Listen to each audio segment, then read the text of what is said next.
Hello everyone. In this video we are going to discuss OOPS concepts, object-oriented programming concepts. Object-oriented programming is a methodology or paradigm to design a program using classes and objects. It simplifies the software development and maintenance process by providing some concepts. These are the OOPS concepts: object, class, abstraction, encapsulation, polymorphism, and inheritance. The first concept is object. An object is a real world entity. It may be anything: a pen, a person, a chair, a bike, a car, etc. It can be physical and logical. अगर हम object की programming में existence की बात करें तो class के data members को मिलने वाली मेमोरी जो कि हीप नाम के मेमोरी एरिया में एलोकेट होती है उसे ऑब्जेक्ट बोलते हैं. जब वो मेमोरी एलोकेट होती है उस पर एक रेफरेंस आईडी होता है, वही रेफरेंस आईडी ऑब्जेक्ट कहलाता है. The next concept is class. Class is the collection of similar types of object. Class को हम यहाँ पर ऊप्स के कॉन्सेप्ट में एज अ कॉन्सेप्ट पढ़ रहे हैं, बट ये एक कीवर्ड ऐसा है जिसे हम बहुत नॉर्मली अपने जनरल यूज़ में भी यूज़ करते हैं. जनरल लाइफ में भी हम इस कीवर्ड को बहुत ज़्यादा यूज़ करते हैं. लाइक स्कूल्स में क्लास होती हैं, 10th class, 11th class. What does it means 10th class? Actually में व्हाट हैपेंड, जो क्लास 10th है उसमें जितने भी स्टूडेंट्स हैं वो सारे के सारे 10th क्लास के होते हैं. फॉर एग्जाम्पल, सपोज़ अगर मैं 11th क्लास के एक स्टूडेंट को क्लास 10th में लाकर बैठा दूं और उस टाइम पे मैं पूछूं ये क्लास कौन सी है, उस टाइम पे वो क्लास 10th क्लास नहीं होगी, बिकॉज वहाँ पर जो स्टूडेंट्स हैं वो सारे के सारे ऑब्जेक्ट्स हैं और उन ऑब्जेक्ट्स में एक ऑब्जेक्ट ऐसा है जो कि उस पर्टिकुलर क्लास को रिप्रेजेंट नहीं करता, जो कि 11th क्लास का है. ओके, सो जब सारे के सारे ऑब्जेक्ट्स सिमिलर टाइप्स के होते हैं तब हम बोलते हैं वो एक क्लास है. तो अगर वहाँ से वो 11th क्लास वाला स्टूडेंट उठाकर हम 11th क्लास वाले को हटा देते हैं और वहाँ जितने भी ऑब्जेक्ट हैं वो सारे के सारे क्लास 10 को रिप्रेजेंट करते हैं, तब हम कहते हैं ये क्लास 10th है. सेम एज प्रोग्रामिंग में भी क्लास एक कलेक्शन होता है सिमिलर टाइप्स के ऑब्जेक्ट्स का. The next concept is abstraction. Hiding the complexity and showing the functionality is known as abstraction. Means जब कभी भी हम किसी चीज़ की फंक्शनैलिटी से मतलब रखते हैं और उसकी इंटरनल डिटेल्स को छुपा देते हैं तब हम कहते हैं हमें एब्स्ट्रैक्शन अचीव हुआ. फॉर एग्जाम्पल, लाइक अगर मुझे कोई फ़ैन ऑन करना है तो मैं बस एक स्विच ऑन करता हूँ, फ़ैन चल जाता है, और फ़ैन ऑन करने के पीछे पर्पज़ मेरा सिर्फ उसकी फंक्शनैलिटी को गेट करना होता है. लाइक मुझे फ़ैन चलाकर हवा लेनी है तो मैंने स्विच ऑन किया, फ़ैन चल गया, मुझे हवा मिल गई और मैंने उसकी इंटरनल डिटेल्स को सारा छुपा दिया. आई डोंट नो कि उसकी वायरिंग कैसे हुई है, उस स्विच के ऑन कर देने में पर्टिकुलर फ़ैन ही क्यों ऑन हुआ.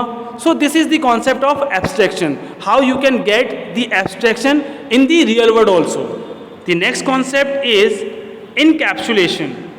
The wrapping up of data and functions into a single unit is known as encapsulation.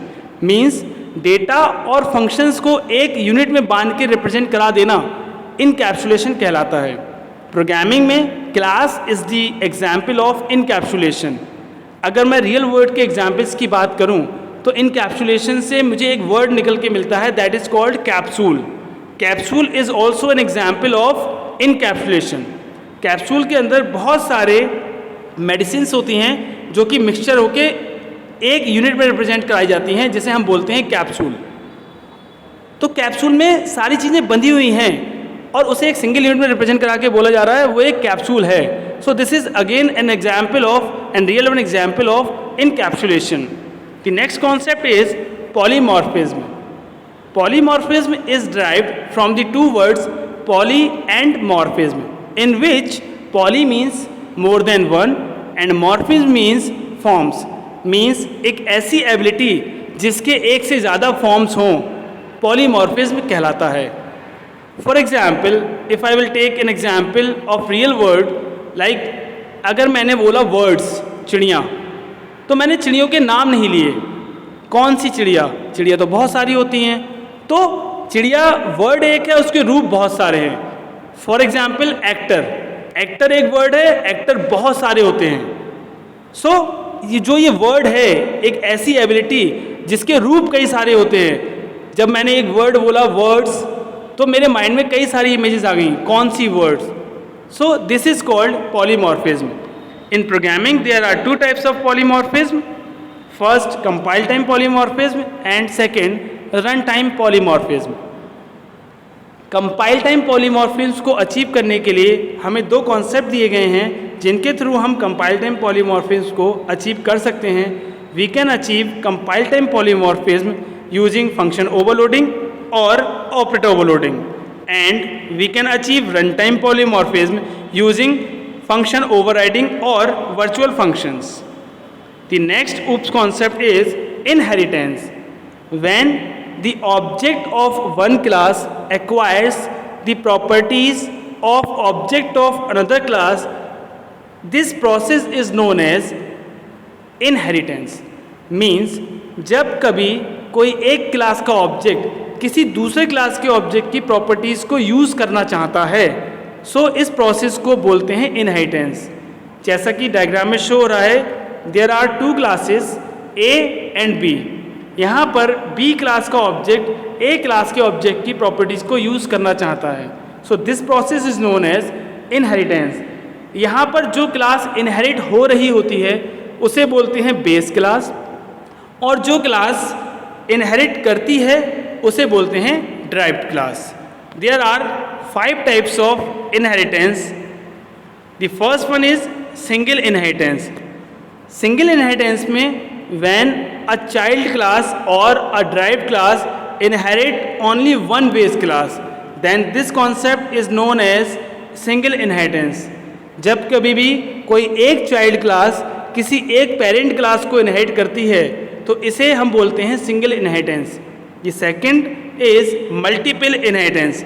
When a derived class inherits more than one base class, then this concept is known as multiple inheritance. Multi level inheritance में यहाँ पर जैसा कि diagram में show हो रहा है 3 classes हैं A, B and C।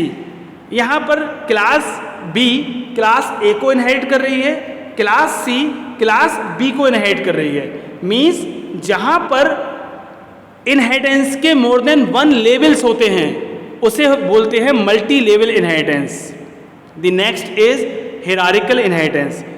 Hierarchical inheritance में मोर देन 1 ड्राइव्ड क्लास होती हैं जो कि सिर्फ और सिर्फ एक बेस क्लास को इनहेरिट कर रही होती हैं। Means when more than 1 derived class inherits only 1 base class, then this concept is known as hierarchical inheritance. The last one is hybrid inheritance. Hybrid inheritance multi level, hierarchical and multiple inheritance का combination होता है। यहाँ पर class A है जो कि class B और C में इनहेरिट हो रही है, क्लास B और C जो हैं वो क्लास D में इनहेरिट हो रही हैं। दैट मीन्स अगर हम डायग्राम को A, B और D के थ्रू देखें तो यहाँ से मल्टी लेवल इनहेरिटेंस अचीव हो रही है। अगर हम A को हाइड कर दें तो हमें मल्टीपल इनहेरिटेंस अचीव हो रही है, और अगर हम D को हाइड कर देते हैं तो यहाँ से हिरारिकल इनहेरिटेंस अचीव हो रही है। Thank you so much.